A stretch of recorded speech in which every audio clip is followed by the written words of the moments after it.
Velikokrat ste slišali, mogoče nekateri pač imate izkušnje, drugi ne, omenjamo izvajalsko agencijo, Evropsko komisijo, kdo je potem kdo. Izvajalska agencija za izobraževanje, audiovizualno področje in kulturo je agencija, ki v bistvu vodi celoten razpisen postopek v Bruslju. Gre za agencijo, kateri pošljete vse prijave, s katero komunicirate, če ste uspešni.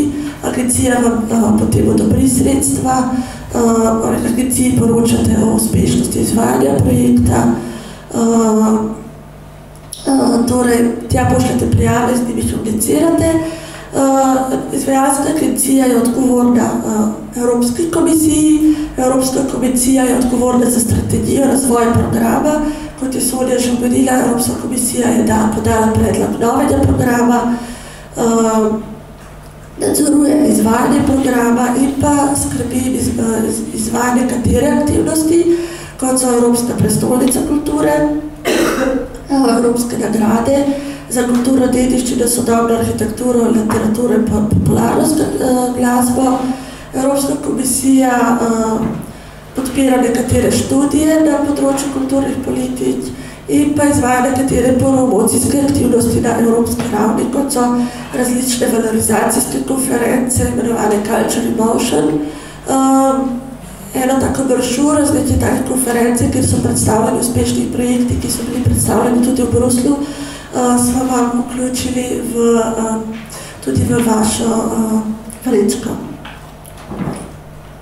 Kulturistične točke smo nacionalne pisarne, informacijske pisarne, ki skrbimo za promocijo programa v nacionalnih jezikih, za informiranje o programu, mi svetujemo, pomagamo pri razpisih, pri pripravi prijav, pri iskanju projektnih partnerjev, pri usmerjanju na druge programe, če niste primerni za prijavo na razpis programa Kultura.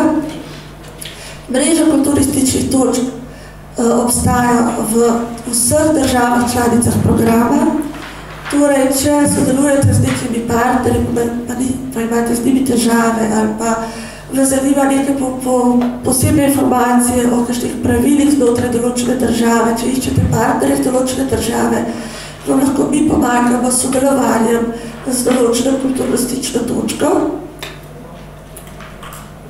Želeli bi poudariti, da s kulturno-stičnimi točkami zelo dobro sodelujemo, organiziramo tudi skupne informativne dneve, pa srečujemo se na teh večjih dogodkih v Bruslju in v državah, ki predsedujejo Evropske unije v določenem letu, tako da se poznamo, se razumemo, sodelujemo, razvijamo projekte, si delimo informacije, tako da lahko izkoristite tudi tak kanal.